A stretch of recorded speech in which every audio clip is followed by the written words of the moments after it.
Hello everyone, welcome back to my channel. तो इस video में हम पढ़ने वाले हैं एक न्यू सब्जेक्ट जो है हमारा बिजनेस मैथमेटिक्स एंड स्टैटिस्टिक्स। तो जो ये हमारा सब्जेक्ट है ये टू पार्ट्स में डिवाइडेड है। एक है हमारा बिजनेस मैथमेटिक्स, एक है हमारा बिजनेस स्टैटिस्टिक्स। सो बिजनेस मैथमेटिक्स तो शायद नहीं हो पाएगा, पर मैं आपको बिजनेस स्टैटिस्टिक्स पढ़ा दूँगी।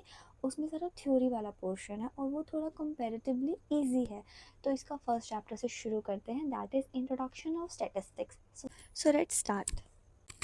सो first one that is introduction of statistics. की जो स्टैटिस्टिक्स है वो होता क्या है? सो स्टैटिस्टिक्स क्या होता है? एक न्यूमेरिकल डिस्क्रिप्शन ऑफ फैक्ट्स होता है। देखो स्टैटिस्टिक्स क्या होता है, यहाँ पे हम स्टैटिस्टिक्स की बात करेंगे तो सब हम न्यूमेरिकल डाटा की बात करेंगे। न्यूमेरिकल मतलब 1 2 3 4 56 76 ऐसे। यहाँ पे जैसे कि हमारा सेंसस हो जाता है, पॉपुलेशन सेंसस जो होता है वो भी हमारा न्यूमेरिकल डाटा में होता है। तो जब भी हम स्टैटिस्टिक्स की बात करेंगे तो आपको समझना पड़ेगा कि हम जब हमें न्यूमेरिकल्स की बात करें, सिर्फ और सिर्फ नंबर्स की बात करें। Example, per capita income, agriculture production, inflation rate, मतलब कि पर कैपिटा इनकम कितनी है रेट में और एग्रीकल्चर प्रोडक्शन हम कितने केजीज में कर रहे हैं, और इन्फ्लेशन रेट कैसा है कि 26% से 56% से, ऐसे बात करते हैं। ठीक है, इसमें जितनी भी इंफॉर्मेशन होती है वो सारी की सारी क्वांटिटिव होती है। और अगर हमारे पास बहुत ज़्यादा डाटा है तो हम पर्टिकुलर पर्सन का नहीं ले सकते, तो इसलिए हम स्टेटिस्टिक इसलिए लेते हैं जिससे कि जो बहुत सारा डाटा होता है उसको हम एक एजम्पशन की तरफ से ले लें, एक न्यूमेरिकल उनको नंबर में ट्रांसफ़र करके फिर उसको काउंट करें। सो अगर हम बात करें एज अ सब्जेक्ट की, so principle and procedure for collection, classification, summarisation and interpretation of numerical data helps in analyzing huge data and making sense of it.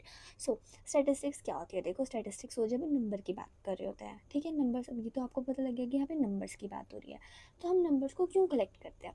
हम नंबर्स को इसलिए कलेक्ट करते हैं जब भी हमें कोई डाटा चाहिए होता है, लाइक पॉपुलेशन कितनी है, हमें कितना प्रोडक्शन करना है, कैसे करना है, तो उन सबको एनालाइज करने के लिए। क्योंकि जो डाटा होता है वो हर जगह पे यूज़ होता है, पॉलिसीज़ बनाने के लिए, प्रोग्रामिंग करने के लिए, हर चीज़ में डाटा यूज़ होता है। तो स्टैटिक्स को हम यूज़ करते हैं डाटा को कलेक्ट करने में, उनको अच्छे से प्रेजेंट करने में, जिससे कि उन पर फर्दर स्टडी हो सके, उन पर फर्दर प्रोडिक्शंस बनाई सके। So as a subject, principle and procedure for collection, classification, summarisation and interpretation of numerical data. हम यहाँ पे पढ़ेंगे क्लासिफिकेशन क्या होती है, कलेक्शन क्या होता है, समराइजेशन क्या होती है, और न्यूमेरिकल डाटा को कैसे इंटरप्ट करते हैं। Then helps in analysing huge data and making sense of it. जितना भी ज़्यादा बड़ा डाटा होता है तो वहाँ को उसको अच्छे से एनालाइज करके उसके अच्छे से सेंस बना के यूज़ करने के लिए हम यहाँ पे स्टैटिस्टिक्स पढ़ते हैं। सो पर्पज़ ऑफ स्टैटिस्टिक्स, की जो स्टैटिस्टिक्स है उसका पर्पज़ क्या है? So manipulate, summarise and investigate data. जितना भी डाटा होता है हमारा उसको मैनिपुलेट करने के लिए, समराइज करने के लिए एंड इन्वेस्टिगेट करने के लिए। Then provide useful decision making information, at last decision making के लिए। कि देखो हम कुछ भी कुछ चीज़ कर रहे हैं, हमें कुछ समझ नहीं आ रहा है, जैसे कि गवर्नमेंट को पॉलिसीज़ इन्फोर्स करने, बट उसे पता ही नहीं है कि पब्लिक कितनी है, तो वहाँ पर वो न्यूमेरिकल डाटा लेगी, वो अजम्पशंस लेगी, फिर अब नंबर ऑफ हेड तो वो गिन लेगी, फिर उसको वो कलेक्ट करेगी, फिर उसको अच्छे से प्रेजेंट करेगी, फिर वहाँ पे उस पर फोरकास्ट करेगी, वहाँ पे अपने फ्यूचर क्राइटेरिया सेट करेगी। सो यहाँ पे डिसीजन मेकिंग के लिए हमें स्टैटिस्टिक्स को आना ज़रूरी है, उसको एकदम से अच्छा समझना ज़रूरी है। So importance for every business manager need statistics for decision making. हम यहाँ पे क्यों इंपॉर्टेंट है? जिससे कि हम डिसीजन मेकिंग कर पाए। सो ओरिजिन ऑफ स्टैटिस्टिक्स, की जो ओरिजिन ऑफ स्टैटिस्टिक्स है वो क्या है? So word drive from Latin word से आया था स्टेटस, इटालियन से आया था हमारा स्टैटिस्टा, एंड जर्मन से आया था स्टैटिस्टिक। सो ऑल मीनिंग इनका सबका मतलब क्या है? Political state. सो इन एंशिएंट टाइम में क्या होता था? States collected statistical data for, जो पुराने टाइम के होते थे वहाँ पे दो चीज़ों की वजह से हमारा न्यूमेरिकल डाटा कलेक्ट होता था। नंबर 1 पॉपुलेशन के लिए एंड नंबर 2 लैंड के लिए। पॉपुलेशन के लिए क्यों? जिससे कि हम ये देख सकें कि हमारी जो आर्मी है उसमें कितने मैंसेज आ सकते हैं। एंड लैंड के लिए क्यों? जहाँ की क्योंकि हम लैंड से पर हेड गिन के उनका रेंट निकाल सकते थे, इसलिए। To calculate revenue from land, कि हमारे लैंड से कितना रेवेन्यू आ रहा है। So hence called science of state craft, तो इसको वहाँ पे बोलते थे साइंस ऑफ स्टेट क्राफ्ट और political arithmetic. So modern times में नॉट लिमिटेड टू एडमिनिस्ट्रेशन। तो पहले बेसिक क्या होता था एंशिएंट टाइप में, जो हमारा स्टैटिस्टिकल डाटा होता था ये सिर्फ एडमिनिस्ट्रेशन के लिए यूज़ होता था। पर अभी मॉडर्नाइजेशन में हर चीज़ के लिए यूज़ हो रहा है, चाहे वो बैंकिंग हो, चाहे वो टीचिंग सेक्टर हो, चाहे वो पब्लिक सेक्टर हो, चाहे वो प्राइवेट सेक्टर, चाहे वो गवर्नमेंट पॉलिसीज़ हो। Then related to almost all activities of life that can be express in quantitative term, जो भी हम क्वान्टिटी टर्म में यूज़ कर सकते हैं उन सब के लिए यूज़ होता है। देन अब next button that is meaning of statistics की इसकी मीनिंग क्या है। सो इसके दो तरफ से डिवाइड किया हुआ है, एक है प्लूरल सेंस एंड सेकंड है singular sense. So plural sense की बात क्या करते हैं, हम refers to numerical statements of facts. यहाँ पे हम सिर्फ न्यूमेरिकल स्टेटमेंट्स की बात करते हैं फैक्ट्स के। एग्जांपल हमारा प्रोडक्शन कितना है, हमारी इनकम कितनी है, हमारा एक्सपेंडिचर कितना है, population, prices, means, numerical data क्या है। और अगर सिंगुलर सेंस की बात करें तो refers to science methods for dealing with data, कि हम जो डाटा हमने कलेक्ट कर लिया, यहाँ पे तो आप सिर्फ डाटा कलेक्ट कर रहे हो, प्रोडक्शन कितना है, इनकम कैसा है, प्राइसेस क्या है। अब कलेक्ट करने से क्या होगा, अगर आप समझा नहीं पा रहे हो तो आप इसको ऐसे समझो, प्लूरल सेंस में होता है जब हम खुद समझते हैं, जब हम डाटा कलेक्ट करते हैं। और सिंगुलर सेंस में क्या होता है, जब हम सामने वाले को समझा रहे होते हैं, हम सामने वाले को तो दिमाग नहीं दिखा सकते ना अपना, तो वहाँ पे आपको उसको जो प्रेजेंट करना पड़ेगा, उसको एनालिसिस करके एक पूरा लमसम रिजल्ट निकालना होगा। तो सिंगुलर सेंस में वो सब आ जाता है। Refers to science methods for dealing with data, कि जो डाटा उसको कैसे डील करना है। देन इसमें क्या क्या आता है, collection, classification, presentation, analysis, interruption, mean statistical methods. तो हमारा पहले का क्या मतलब था, हम इसमें सिर्फ डाटा कलेक्ट करते हैं प्लूरल सेंस में, एंड सिंगुलर सेंस में क्या होता है, स्टैटिस्टिकल मेथड्स की उसको यूज़ कैसे करना है।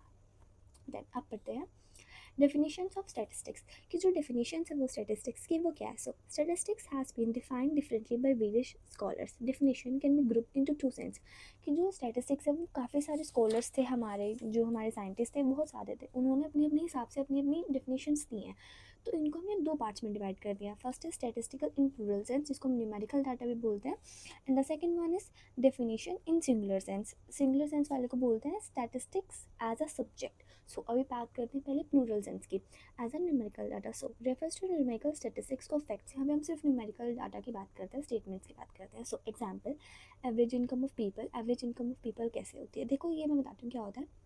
मान लीजिए 10 लोग हैं, ठीक है। अब किसी की इनकम 3,000 है, किसी की 4,000 है, किसी की 5,000 है, तो हम क्या करेंगे, हम उन सबकी इनकम को काउंट करेंगे, फिर वे कितने नंबर हैं उनको डिवाइड कर देंगे, तो जितनी भी इनकम आएगी वो एवरेज है, कि हर पर्सन इसके अंडर अंडर इनकम कमा रहा है। अब देखो यहाँ पे ना एक मिस स्टेटमेंट आ जाती है, कि क्या पता कोई 2,000 कमा रहा हो, क्या पता कोई 10,000 कमा रहा हो, और एवरेज आ गया हमारा 6,000, वो तो गलत हो जाएगा ना। हाँ, तो ये बस यहीं पे फ़र्क आ जाता है, अदरवाइज तो बस सब परफेक्ट है। सो एवरेज इनकम वाला कॉन्सेप्ट ये था। Then number of student in college, कि आपकी कॉलेज एंड यूनिवर्सिटी में कितने हैं, देन उनकी हाइट वाइट, स्टूडेंट, उनके अकॉर्डिंग डाटा क्रिएट होता है। देन इंपॉर्टेंट डेफिनेशंस क्या है। So statistic is aggregate of facts affected to a marked extent by multiplicity of causes, numerical expressed, enumerated and estimated according to reasonable standards of accuracy, collected in systematic manner for a predetermined person and placed in relation to each other। कि देखो, अब data है, कोई इतना तो free है नहीं, किसी का दिमाग तो ख़राब है नहीं कि यूं ही डाटा कलेक्ट करेगा, नहीं, उनका कुछ पर्पस होता है वहाँ पे, प्री डिटरमाइंड पर्पस के लिए डाटा कलेक्ट करते हैं। फिर जब वो डाटा कलेक्ट करते हैं तो उसको रिलेट करने की कोशिश करते हैं। सो यहाँ पे क्या है, एक स्टैटिस्टिक्स क्या है, ये एग्रीगेट ऑफ फैक्ट्स है, जिसके बहुत ज़्यादा मल्टीपल कॉजेज हो सकते हैं, ये न्यूमेरिकली एक्सप्रेस्ड होता है, और ये एस्टिमेटेड भी होता है रीजनेबल स्टैंडर्ड की वजह से, और ये सिस्टमेटिक मैनर में कलेक्ट होता है किसी प्री डिटरमाइंड पर्पस के लिए। इसका जो ऑब्जेक्टिव होता है वो ऑलरेडी डिफाइन हो चुका होता है। देन जो सेकंड थे उन्होंने क्या बोला था, statistic consist of fact effect by multiplicity of causes numerically express enumerated और estimated according to reasonable accuracy collected systematically. I think so ये सेम है, and present relation to each other क्या, ठीक है। तो ये बस यही थी डेफिनेशन की, जो हमारा प्लूरल सेंस वाली स्टैटिस्टिक्स होती है। यहाँ पे से हम डाटा को कलेक्ट करने की बात करते हैं, न्यूमेरिकल डाटा को कलेक्ट करने की बात करते हैं, तो इसके फीचर्स पढ़ लेते हैं। और एक चीज़ याद रखना, डेफिनेशन नहीं आती तो फीचर्स लिख दो, फीचर्स नहीं आते डेफिनेशन को काट के लिख दो। हाँ, so next that is some key features, key characteristics of plural sense. So first is aggregate of facts. A single figure is not statistics. Statistics are always based on collection. Mark of one student isn't statistics. Mark of 1,000 student is statistics। कि देखो यहाँ पे aggregate of facts की बात हो रही है, हम नंबर में नहीं काउंट करेंगे एग्रीगेट्स को कि 1 2 3 4 5, नहीं। Aggregate of facts in the sense यहाँ पे बहुत ज़्यादा चीज़ों की बात हो रही होती है। देखो सामने से लिखा है, एक स्टूडेंट को अगर आप काउंट करोगे तो वो स्टेटिस्टिक्स नहीं है, अगर आप 1,000 स्टूडेंट की बात करो तो वो स्टेटिस्टिक्स होता है। तो बोला भी गया है, इससे कोई कंक्लूजन नहीं निकलती, एक नंबर से तो कोई कंक्लूजन निकलेगी नहीं, तो कंक्लूजन निकालने के लिए आपको बहुत ज़्यादा डाटा चाहिए होता है। सो इसकी एक डेफिनेशन भी बोली है, all statistics are expressed in number but all numbers are not statistics. कि हर स्टैटिस्टिक्स में, मतलब पूरी स्टैटिस्टिक्स में सब नंबर होते हैं, बट सारे नंबर स्टैटिस्टिक्स हो ये पॉसिबल नहीं है। Then second, that is numerically expressed. So data must be expressed in numbers, not just qualitative descriptions. तो देखो जो डाटा है वो नंबर्स में डिस्क्लोज होना चाहिए, क्वालिटेटिव डिस्क्रिप्शंस में नहीं. जैसे कि toll and short isn't statistic, statistic is 6 feet और 7 फीट. ठीक है, तो यहाँ पे न्यूमेरिकल डाटा में सब कुछ एक्सप्रेस होना चाहिए. Then third one, that is affected by multiplicity of causes. Statistics are influenced by many factors. Example, price of rice depends upon demand, supply, weather, government supply. कि देखो जो स्टैटिस्टिक्स होते हैं, हम किसी भी चीज़ का जब डाटा ले रहे होते हैं तो वो किसी एक चीज़ से इफेक्ट नहीं होती, वो सब चीज़ से डिफेक्ट होती है. जैसे कि प्रोडक्शन में ले लो, एग्रीकल्चर साइट में ले लो, अगर आपको प्रोडक्शन करना है तो वो जो प्रोडक्शन होगा वो हर चीज़ से डिपेंड करेगा. डिमांड कितनी है, सप्लाई कैसा है, वेदर कैसा है, गवर्नमेंट पॉलिसीज़ कैसी है. Then fourth, that is reasonable accuracy. Data should be accurate enough to be reliable. Through absolute accuracy is not always possible. मतलब कि जो आपका डाटा है, डाटा शुड बी एक्यूरेट, वो एक्यूरेट होना चाहिए, वो कोई असम्पशंस नहीं होनी चाहिए. अगर डाटा छोटा है आपका तो उसमें थोड़ी एक्यूरेसी होनी चाहिए, आप रैंडमली नहीं ले सकते हो. Then fifth one is that is collected in systematic manner. Data should be collected in plan, organized and well mannered. कि जो आपका डाटा है वो एकदम प्लान एंड ऑर्गेनाइज होना चाहिए, वो कोई आपका haphazardly कलेक्टेड नहीं होना चाहिए. Then sixth one, that is predetermined purpose. कि आप डाटा आग बंद करके मत लो, पहले सोचो कि आपको चाहिए क्या, आपको डाटा क्यों चाहिए, ये आपको क्लियर ऑब्जेक्टिव के साथ आप डाटा लेने जाओ. Then seventh one, that is placed in relation to each other. Data become meaningful only when concern related the height of one student, the average, the height of. कि जो data होना चाहिए आप उसको कंपेयर, कंपैरिजन और contrast करने के लिए करो. ये नहीं कि आप ऐसे रैंडमली ले लिया. आपके पास प्लान होना चाहिए पहले से, और उसको आप जब कंपेयर या कॉन्ट्रास्ट कर रहे हो, जैसे भी कर रहे हो, वो एकदम स्पेसिफिक होना चाहिए. देन अब नेक्स्ट पढ़ते हैं स्टैटिस्टिक्स इन सिंगुलर सेंस. की जो सिंगुलर सेंस है वो क्या बोलते हैं, एज अ साइंस और मेथड्स भी बोलते हैं. So in this sense statistics is considered as a body of methods and tools. यहाँ पे जो स्टैटिस्टिक्स होते हैं उसको मेथड्स और टूल्स के लिए कहते हैं, मतलब ये प्रोसीजर की बात हो रही है. सो refers to the science of collecting, classifying, presenting, analyzing and interpreting of data. So अभी हमने फर्स्ट प्लूरल वाले में पढ़ा है कि वो डाटा को कलेक्ट करते हैं. सो उसको कलेक्ट करने के बाद उसको बांट दो कि कैसे कैसे, हाइट के अकॉर्डिंग, वेट के अकॉर्डिंग. फिर जब बांट दिया फिर इसको प्रेजेंट करो टेबल की फॉर्मेट में, ग्राफ्स की फॉर्मेट में. देन इसको एनालाइज करो कि पहले क्या डिफरेंस था, अब क्या डिफरेंस है. फिर उसको समझो, फिर जब तुम उसको समझ जाओ फिर सामने वाले को समझा सको, फिर उसको इस तरह से कन्वर्ट कर दो. सो एक हमारे साइंटिस्ट थे, बॉलीज डेफिनेशन, इन्होंने बोला था statistic may be cold the science of counting. It deals with collection, presentation, analysis and interpretation of numerical data. इन्होंने देखो तीन चीज़ बोली थी हमें कि पहली चीज़ तो ये बोली थी कि statistic is the science of counting. Second चीज़ बोली थी स्टैटिस्टिक में भी rightly be called the science of average. And third चीज़ बोली थी statistic in the science of measurement of social organisms regarded as whole in all its manifestations. So देखो पहली बात थी जो उन्होंने बोली थी कि statistic is the science of counting. की जो स्टैटिस्टिक्स है वो काउंटिंग ऑफ साइंस है, कि यहाँ पे सिर्फ हम काउंट करते हैं, बट ऐसा नहीं है. ये डेफिनेशन जो थी वो पूरी कंप्लीट नहीं थी, इसके दो रीज़न थे. इस वजह से कि स्टैटिस्टिक्स सिर्फ डाटा को कलेक्ट करने तक ही नहीं होती है, वहाँ पे बहुत सारी चीज़ें होती हैं, जैसे कि टेबुलेशन में कन्वर्ट करना, उसको इंटरप्ट करना. एंड सेकंड पर्पस, सेकंड चीज़ वो इसलिए इनकम्प्लीट थी क्योंकि काउंटिंग ही सब कुछ नहीं होता. कलेक्शन ऑफ डाटा, वहाँ पे आपका बड़ा डाटा, छोटा डाटा, कितने इम्पॉसिबल है, कितने कुछ है, मतलब नंबर की वेटेज कितनी है वो भी मैटर करती है. So great numbers are not counted, they are estimated. क्योंकि देखो अब काउंटिंग की बात हो रही है, अब 10 करोड़ लोग हैं, एक को जाके तो काउंट नहीं करोगे ना, वहाँ पे तो अजम्पशन से लोगे. तो नंबर बड़े हैं, काउंटिंग हो रही है, सिर्फ वो स्टैटिस्टिक्स नहीं होता. स्टैटिस्टिक्स होता है कि जो आप एकदम एक्यूरेसी के साथ कितने लेते हो. और जो सेकंड चीज़ थी वो उन्होंने बोली थी कि स्टैटिस्टिक्स में भी rightly be called the science of averages. उन्होंने बोला था कि हम इसको एज अ एवरेज ले लेते हैं, एज अ साइंस. बट फिर ये चीज़ भी गलत आ जाती है, क्योंकि अगर एवरेज ही लेना होता तो जैसे depression, weakness, correlation, index number, फिर इन सब की बात ही ना होती. Then third one, that is उन्होंने बोला था statistics is the science of measurement of social organism regarded as whole in all its manifestation. तो यहाँ पे भी गलत आ गया, क्योंकि यहाँ पे तो फिर अगर हम इस तरह से ले लेंगे तो यहाँ फिर हम मेंस सोशल एक्टिविटीज़ की ही बात करेंगे, यहाँ पे सिर्फ सोशल साइंस की ही बात करेंगे, मेजरमेंट की बात लेंगे ही नहीं। तो एज अ लमसम क्या होता है, स्टैटिस्टिक्स होता है जहाँ पे आप डाटा को कलेक्ट करो, उसको प्रेजेंटेशन करो, एनालिसिस करो, इंटरप्शन करो न्यूमेरिकल डाटा को, बस यही होता है। ठीक है, तो हम अगर हम दो सेंस की बात हुई थी, plural sense and singular sense. तो प्लूरल में क्या होता है, प्लूरल में क्या होता है, हम लोग सिर्फ कलेक्ट करते हैं, न्यूमेरिकल डाटा की बात कर रहे होते हैं। मीन वाइल जो सिंगुलर सेंस होती है, सिंगुलर सेंस में बात करते हैं इसको कैसे उसको कैसे प्रेजेंट करना, उसको कैसे एनालाइज करना, मतलब उसको यूज़ कैसे करना है। आपने जो डाटा कलेक्ट कर लिया ठीक है, बट उसको यूज़ कैसे करेंगे आपको सिंगुलर सेंस में पता लगेगा। सो अब बात करते हैं फीचर्स ऑफ स्टैटिस्टिक्स और साइंस और स्टैटिस्टिकल मेथड्स की। So features from the scientific point of view, statistics can be defined as methods of dealing with data. Important features क्या क्या होते हैं सब। First, collection of data. First steps of statistics. Data must be collected carefully, keeping in mind the purpose of study.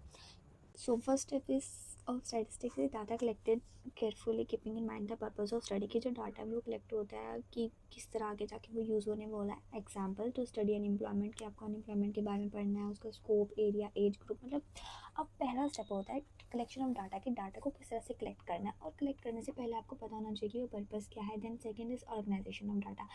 Collected data should be classified and organise systematically, कि उसको जैसे कर लिया, जैसे कि हम सेंसस ले रहे हैं, तो अभी हमने सब के नाम लिख लिया, पीपल्स के नाम लिख लिया, वुमेंस एंड मेंस के, तो वहाँ पे फिर ऑर्गेनाइज में हम कर देंगे कि मेंस अलग आ जाएंगे और फीमेल्स हैं वो अलग आ जाएंगी। So collected data should be classified and organise systematically. इसका पर्पज़ क्या होता है, to make the data comparable and simple, जैसे कि जो डाटा है वो थोड़ा सिंपल और थोड़ा अच्छे समझा सके, उसको थोड़ा कंपेरेबल में आ सके। Example, arranging data in tables और ग्रुप्स, कि आपने उसको टेबल्स में ग्रुप में सेपरेट कर दिया। देन इससे थोड़ा जो डाटा होता है वो थोड़ा सिंपल हो जाता है, आप इसको किसी भी बेसिस पे डिवाइड कर सकते हो, जैसे कि टाइम पे, प्लेस पे, क्वालिटी पे, जिसमें आपका मन करे। Then third one that is presentation of data. अब आपने डाटा डिवाइड कर लिया, उसको प्रेजेंट कर दो। Data should be prepared in the form chart, brief and attractive. अगर आप उनको जिसको अच्छे से प्रेजेंट कर रहे हो तो वो थोड़ा क्लियर, ब्रीफ एंड अट्रैक्टिव होना चाहिए। Then methods, table, diagrams and graphs, की जब को प्रेजेंट कर रहे हो डाटा, तो आप टेबल्स में, डायग्राम्स में, ग्राफ्स में, किस में भी कर सकते हैं। Then fourth one that is analysis of data. The next step after presentation के बाद आप उसको एनालिसिस करोगे, उसको मतलब मेजर करोगे कैसे कैसे क्या है। सो data is analyse with the help of statistical tool. यहाँ पे आपके बहुत ज़्यादा स्टैटिस्टिकल टूल्स होने वाले हैं, आगे बढ़ेंगे, like average, percentages, correlation, regression, index number etcetera, कि डाटा को समझते कैसे हैं। Then fifth one that is interpretation of data. So final step where the conclusion around, जहाँ पे कंक्लूशंस निकली जाएंगी। Data is interpreted and in simple easy language, जो डाटा होगा आप उसको इंटरप्ट करेंगे सिंपल ईजी लैंग्वेज में। Example, after analysing the sales, a conclusion, जैसे सेल्स का डाटा है तो सेल्स की कंक्लूजन निकालने के बाद देखेंगे कि कितनी सेल्स इंक्रीज़ हुई है, क्या प्रोडक्शन डिक्रीज़ करना है या इंक्रीज़ करना है। देन स्कोप ऑफ स्टैटिस्टिक्स, की जो स्टैटिस्टिक्स है उनके स्कोप क्या होते हैं। So the scope of statistics can be study under the following parts. इसको तीन पार्ट्स में डिवाइड करा हुआ है। तो first one is nature, second one is subject matter, third one is limitations. So the first one is nature of statistics, कि जो statistics है उसका क्या नेचर है। So debate whether statistic is science और एन आर्ट, कि मतलब यहाँ पे हम यही पे देख लेते हैं कि जो साइंस है वो स्टैटिस्टिक्स है, सॉरी जो स्टैटिस्टिक्स है वो साइंस है कि आर्ट है। सो एज अ साइंस की बात करें तो यहाँ पे सिर्फ it studies numerical fact systematically and formulates law. यहाँ पे हम न्यूमेरिकल डाटा की स्टडी करते हैं और लॉज को फॉलो करते हैं। देन एज अगर आर्ट की बात करें तो यहाँ पे हमारे लॉज लगते हैं, मेथड्स लगते हैं डिसीजन मेकिंग के लिए। सो एज अ कंक्लूजन क्या निकलता है कि जो स्टैटिस्टिक्स है वो बोथ है science as well as art. Then second that is subject matter of statistics, divide into two main branches. यहाँ पे हमने टू मेन ब्रांचेस में इसको डिवाइड कर दिया। First one is descriptive statistics, so deals with correlation, classification, presentation, analysis of data. Make data understandable by using average, percentage and diagrams and graphs. जो descriptive की बात करते हैं तो यहाँ पे हम जो डाटा है उसको कलेक्शन करते हैं, क्लासीफाई करते हैं, प्रेजेंटेशन करते हैं, एनालिसिस करते हैं। तो यहाँ पे जो डाटा होता है हम उसको अंडरस्टैंड करते हैं यूजिंग एवरेज लगा के, परसेंटेज, डायग्राम, ग्राफ्स वगैरह लगा के। Example, average make of class, population, census table में हम डिस्क्रिप्टिव स्टैटिस्टिक्स यूज़ करते हैं। Then second one that is inferential statistics, concern with drawing conclusion, है हम सिर्फ कंक्लूजन निकालते हैं, प्रेडिक्शन निकालते हैं डाटा को। Then based on probability of sampling, यहाँ पे सैम्पल वगैरह की बात हो, जैसे हमें सैम्पल सर्वे ले रहे होते हैं। सैम्पल सर्वे होता है अपने जैसे पॉपुलेशन है, फैमिली है, तो हम वहाँ पे अपने सैंपल के रिजल्ट ले लेते हैं। So let us understand the functions of statistics. ये जो स्टैटिस्टिक्स है उनके क्या क्या फंक्शंस होते हैं। The first is helps to understand and simplify complex data, कि जितना लंबा न्यूमेरिकल डाटा होता है हम उसको ईजिली समझ पाएँ। So statistics express data in simple quantitative forms. Simple quantitative forms में जैसे कि large complexion information like census data can be simplify using table percentage, की इतनी बड़ी पॉपुलेशन का डाटा होता है उसको सिंप्लीफाई समझ जाता है टेबल से, परसेंटेज से एंड एवरेज से। Example, instead of raw population numbers we use literacy rate, growth rate, कि रो पॉपुलेशन के लिए जाएंगे, इससे बेटर है कि हम लिटरेसी, ग्रोथ रेट इन सबको यूज़ करें। देन हेल्प्स इन कंपैरिजन, कि जो डाटा होता है वो कंपैरिजन के लिए यूज़फुल होता है। With the help of averages, ratio, percentages and other statistical rules हम कंपेयर कर सकते हैं ईजिली। एग्जाम्पल, कंपेयरिंग पर capita income of to countries की पर कैपिटा इनकम कंपेयर कर लिए या फिर लिटरेसी रेट कंपेयर कर लिया उनका। Then helps in formulated policies, for policies इसलिए क्योंकि गवर्नमेंट को पता लग जाता है। मान लीजिए लिटरेसी रेट बहुत ज़्यादा है, गवर्नमेंट को नहीं पता है, गवर्नमेंट ने अपनी स्कूल्स की जो क्वांटिटी है वो कम की हुई है, तो अगर वो ऐसे डाटा को देखेगी समझेगी तो उतने ज़्यादा स्कूल्स ओपन कर पाएंगी। इस तरह से पॉलिसीज़ में हेल्प करता है। Then government and institution are use statistical to frame policies regarding production, consumption, trade, employment etcetera, जैसे प्रोडक्शन, कंजप्शन इन सब के बारे में। Then example, statistical data on unemployment helps in forming employment policies. अगर गवर्नमेंट को पता होगा कि अनएम्प्लॉयमेंट रेट कितना है तो वो उसी तरह से अपनी एम्प्लॉयमेंट पॉलिसीज़ ऑपरेट करेंगे। Then fourth one, that is helps in business and management. Businessmen use statistics to forecast demand, set prices, plan production, control quality and reduce this risk. जो बिजनेसमैन होगा अगर वो डाटा अच्छे से analyse करेगा, उसको समझेगा, तो उसे पता लगेगा कि उसकी डिमांड कितनी होने वाली है, उसको किस हिसाब से प्राइस रखने चाहिए, क्या प्रोडक्शन रखना चाहिए, क्या क्वालिटी होनी चाहिए, जिससे उसको रिड्यूस रिस्क हो जाए, रिस्क उसका रिड्यूस हो जाए। Then example, sales data helps in predict future demands. यहाँ पे सेल्स डाटा हेल्प करता है जैसे कि आप फ्यूचर में जो डिमांड है उसको प्रिडिक्ट कर पाए। Then fifth one, that is helps in research and scientific progress. In the sense, researchers rely on statistical method to analyze data, test hypothesis, कि जो डाटा है वो अच्छे से यूज़ हो जाए, एनालाइज कर पाए, उसको यूज़ कर पाए। Then statistics provide scientific basis to generalization and conclusion, जिससे कि आगे वो साइंस वाले फील्ड में अच्छे से उसको यूज़ कर पाए। देन कि फ्यूचर में है वो उसको क्या क्या चेंज लाने वाले हैं पॉपुलेशन के करके, फूड प्रोडक्शन में, इन सब चीज़ों में। Then six, that is helps in predicting the future on the basis of past data. Future trends can be estimated. हम अपने पास से फ्यूचर डिसाइड कर सकते हैं and it's partially true.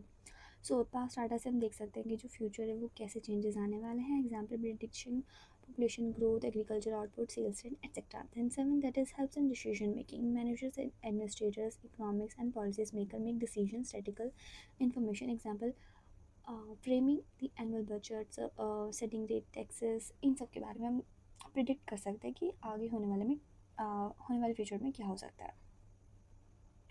Then uses and importance of statistics, की जो statistics है वो कैसे यूज़ होने वाली है, कैसे इंपॉर्टेंस होने वाली है। तो first is importance in the study of economics. देखो जो स्टैटिस्टिक्स है वो पहले की टाइम में सिर्फ और सिर्फ एडमिनिस्ट्रेशन की यूज़ होती थी, पर अब आज के टाइम पे ये अरिथमेटिक ऑफ ह्यूमन वेलफेयर के लिए यूज़ होने लगा। अभी इसको अब ये ऐसी लाइफ का कोई पार्ट नहीं है जहाँ पे स्टैटिस्टिक्स टच ना होती हो।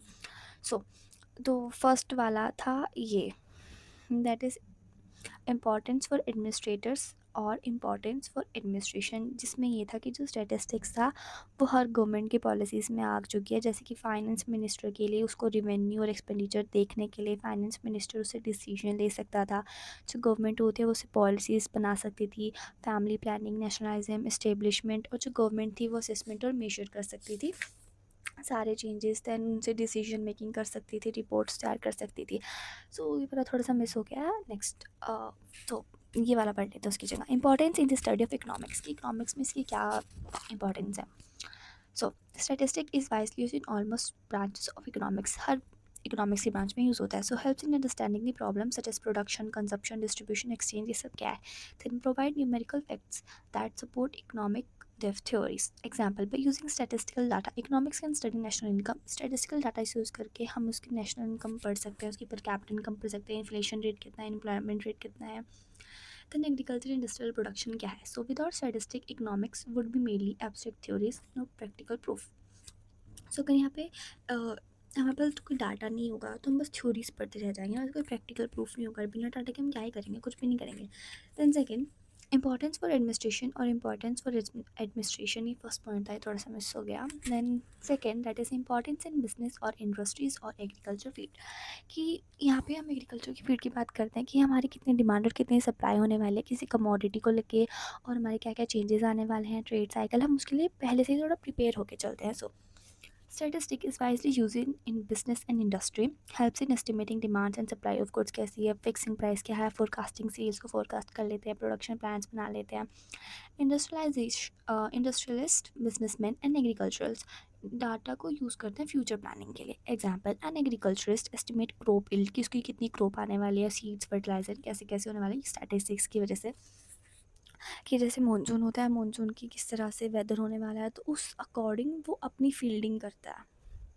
Then third one, that is importance in economics, की इकोनॉमिक्स में क्या इम्पोर्टेंस है, मे बी से हो गया।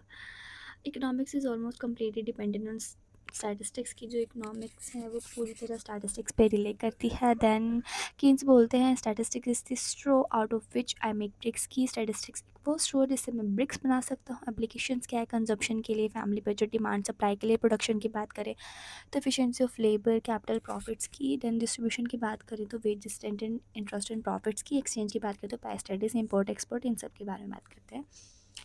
Then fourth one, that is importance for a politician और इन पॉलिटिकल फील्ड, की पॉलिटिकल फील्ड में क्या करती है। सो पॉलिटिकल फील्ड में आती है कि आपकी जो कंपनी है उसकी economic, social and educational policies क्या हैं, जैसे कि कोई पर्सन है उसकी पर कैपिटल इनकम क्या है, unemployment, import export, black money, public डेब्ट, ये सब कंट्री का क्या है, यहाँ पे यूज़ होने वाला होता है।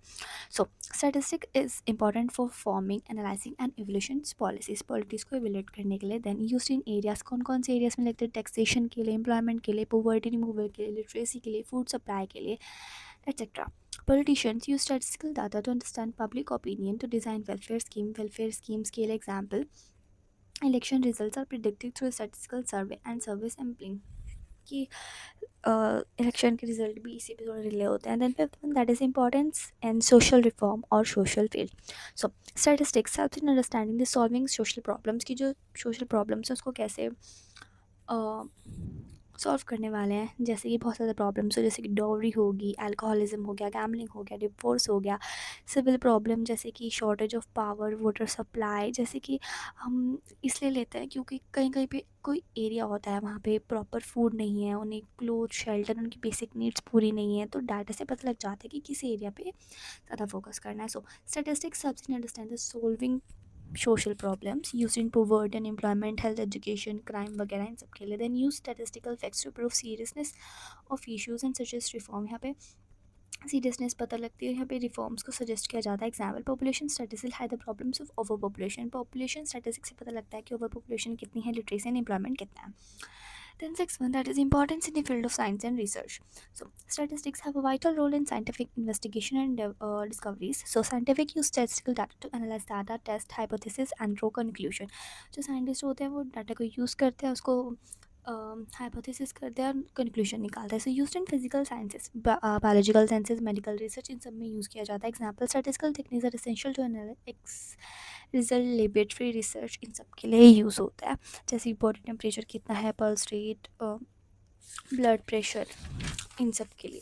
Next one is that is importance for banking, every bank and financial institution depends upon statistics for proper function करने के लिए। जैसे कि प्राइमरी सेक्टर कितना है, ब्रांचेस ऑफ बैंक्स कितनी है, कैश रिजर्व क्या है, कैसे कैसे डिपॉजिट है, ये सब चीज़ें के लिए।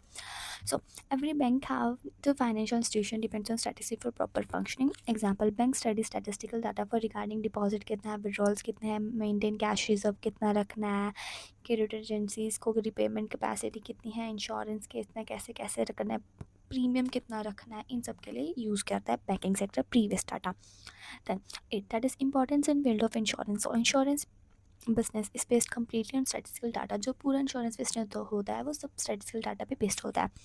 Example, life insurance companies use mortality statistics to fix premium, यहाँ पे मोर्टालिटी स्टैटिस्टिक्स यूज़ करते हैं प्रीमियम को फिक्स करने के लिए। Fire accident, crop, marine insurance also based on statistical data, जितने भी टाइप्स ऑफ डाटा होता है वो सब यहाँ पे इफ़ेक्ट करते हैं। Then ninth one that is importance in the field of education. Education में क्यों इंपॉर्टेंट है? So statistic is widely used in education application for measuring student performance, उनकी मार्क्स रेट एवरेजेस चेक करने के लिए, for framing admission policies, for determining literacy rate, drop out rates, government and schools educational statistics to improve system. Government use करते हैं जिससे कि वो अपना सिस्टम को अपग्रेड कर पाए। Then tenth one that is importance for economic planning according to Tippett. Planning is essential. A statistical activity. Modern government dependly heavily on statistics for planning. Example 5 year plan जो India में आता है, then helps in production targets, allocation resources, employment generation, इन सब के लिए use होता है कंट्री के डेवलपमेंट के लिए। देन एज वेल बेनिफिट्स हैं तो डिसएडवांटेजेस भी होंगे। सो लिमिटेशंस ऑफ स्टैटिस्टिक्स पर लेते हैं। So first one is study of numerical facts only. Statistics में सिर्फ और सिर्फ न्यूमेरिकल डाटा और लाइक हाइट का behaviour like honesty, friendship, wisdom, health, इन सब की बात ही नहीं होती। So study of numerical facts only. Statistical deals with only numerical quantitative facts. Quality respects like honesty, wisdom, friendship, इन सबको तो टोटली इग्नोर कर देते हैं। Example we can measure height of a student but not as intelligence is number. उनकी हाइट से पता लगा लेते हैं बट इंटेलिजेंस इन नंबर से नहीं। Then study of aggregates only. यहाँ पे सिर्फ एग्रीगेट की बात हो रही होती है, सिर्फ अकेले पर्सन का क्या। जैसे सबसे पहले एग्जांपल दिया था कि क्या पता उसकी इनकम तो 2 ही हो और एवरेज में 6 निकल गई। So statistical studies aggregates of data not individually items. Example statement of average income of Indian 20 per month, but जो नाम है उसकी तो income 30 is not. Then third one that is does not reveal the entire story. Statistical present only partial truth. यहाँ पे सिर्फ partial truth आता है, complete picture नहीं आते. Example if average income of two group of the same, it does not show the income inequalities within the groups. कि दो group की इनकम इक्वल आ रही है तो इसका मतलब ये नहीं है कि दोनों इक्वल कमाते हैं. Then fourth one that is can be used only by expert. की जो statistical method है ये थोड़े experts होने चाहिए. Statistical methods are used for technical and require expertise. Wrong application जो है उसको थोड़ा mislead कर सकते हैं. Then possibility of misuse. यहाँ पे misuse की बहुत ज़्यादा प्रॉब्लम होती है. Statistics can misuse by mislead by people presenting biased or manipulative data as कर. Statistics are like clay which can make you good god as devil. की जो स्टैटिस्टिक्स होती है वैसा क्ले होती है जिसको आप एज अ गॉड भी बना सकते हैं, एज अ डेविल भी बना सकते हैं. सो लिमिटेशंस क्या आती है कि यहाँ पे सिर्फ नंबर की बात हो रही होती है और यहाँ पे सिर्फ एग्रीगेट की बात हो रही है. कल्ले बंदे का तो कोई रोल ही नहीं होता. यहाँ पे बहुत डाटा होमोजीनियस होता है. यहाँ पे थोड़ा यूनिफॉर्म और होना चाहिए. दैन जो पर्सन है स्पेसिफिक नॉलेज होनी चाहिए उनको उसको करने के लिए. और यहाँ पे और एक और चीज़ की जो स्टैटिस्टिक्स होता है ये एक सिर्फ मीन होता है, ये सॉल्यूशन नहीं होता. इन द सेंस कि जो स्टैटिस्टिक्स है आप उसको यूज़ करके सिर्फ एक पॉपुलेशन प्रॉब्लम को सॉल्व करने का वे हो सकता है बट ये एग्जैक्ट सॉल्यूशन नहीं है. आप स्टैटिस्टिक्स को यूज़ करके थोड़ी कोशिश कर सकते हैं सॉल्व करने की, एग्जैक्ट सॉल्यूशन नहीं है. So it is the only mean not a solution. Then अब पढ़ते हैं next topic that is distrust of statistics. So distrust of statistics क्या होता है? हमारे जो एक डिसरेली एक साइंटिस्ट थे वो बोलते थे कि 3 तरह के लाइज होते हैं, lies, dam lies and statistics. In the sense कि जो स्टैटिस्टिक्स है बहुत ज़्यादा फेक सिनेरियो से होता है. जैसे कि जो स्टैटिस्टिक्स है ये रेनबो ऑफ लाइज है, टिश्यू ऑफ फेल्सहुड है, ये सब कुछ प्रूव कर सकता है बट ये कुछ भी प्रूव नहीं कर सकता. ये वो क्ले है जो गॉड और डेविल दोनों बना सकता है.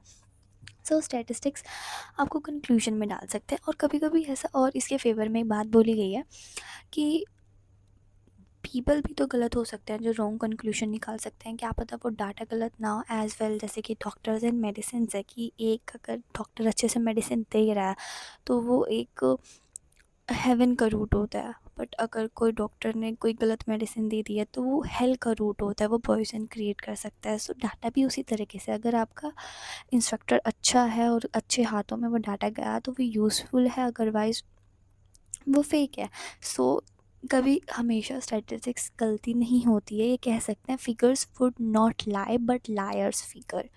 So statistics can prove anything कि with the same data prevent many people draw different conclusion. कि जो स्टैटिस्टिक्स है वो बहुत सब कुछ प्रूव कर सकती है. सेम डाटा से बहुत सारे कंक्लूजन निकल सकते हैं. Example the rise in per capita income may be seen as economic progress by 1% as growing equality by another. कि अगर पर कैपिटा इनकम में राइज हुआ या तो किसी एक पर्सन की प्रोग्रेस हुई या फिर उनमें एक इनक्वालिटी है इसलिए वो इम्प्रूव दिखा रहा है. Then second statistics are lie possible to be misuse कि figures can be presented in a bias misleading way. Politicians, traders, advertiser इन सबको यूज़ कर सकते हैं सेल्फिश इंटरेस्ट की वजह से। Then third one, statistics are only approximations. Statistics law are truly on average not universally. ये एवरेज होते यूनिवर्सल नहीं होते। Example, the law of demand is tendency not an absolute truth. कि जो लॉ ऑफ डिमांड है ये tendency है, absolute truth नहीं है। Then fourth one, that is statistics deals with aggregates not individuals. की जो स्टैटिस्टिक्स सिर्फ एग्रीगेट के साथ आता है, इंडिविजुअल के साथ नहीं आता है। So they show average of general trends. वो एवरेज दिखाता है बट हाइड इंडिविजुअल वेरिएशंस को हाइड करके। Example, per capita income shows average income but some may be very rich while mean poor. So ये पर कैपिटा इनकम दिखा सकता है but उसमें भी डिफरेंस होता है, कुछ बहुत ज़्यादा अमीर होता है, कुछ बहुत ज़्यादा गरीब होता है। Then fifth one, that is statistics look complete accuracy. Result depends upon the quality of data collected. कि आपने डाटा किस तरह से कलेक्ट करा है। If the data is inaccurate और अनरिलायबल, कंक्लूजन में भी मिसलीडिंग। कि अगर आपने डाटा ही गलत काउंट करा है तो ऑफकोर्स फिर रिजल्ट भी गलत देगा। Then remedies to remove distrust of statistics. So first is use of reliable data. Data must be accurate, adequate and collected from reliable sources. वो अच्छे sources से collect होना चाहिए. Then proper application of statistical method. की जो methods हैं वो proper use होने चाहिए, correct method होने चाहिए, techniques होनी चाहिए. Then third one, that is statistics should be used only by experts. Skill and proper training वाले पर्सनस होने चाहिए. क्लियर एंड ऑनेस्ट प्रेजेंटेशन होनी चाहिए. मैनिपुलेटिव नहीं होनी चाहिए. जो डाटा है simple, clear and unbiased form में होना चाहिए. Then fifth one, that is careful interpretation. की रिजल्ट्स लॉजिकल होने चाहिए, साइंटिफिक होने चाहिए, उसमें पर्सनल बायजेशन नहीं आनी चाहिए. सो यार that's for your chapter number 1, introduction of statistics. अभी हम नेक्स्ट वीडियो में नेक्स्ट चैप्टर कवर अप करते हैं. Until the next video, take care.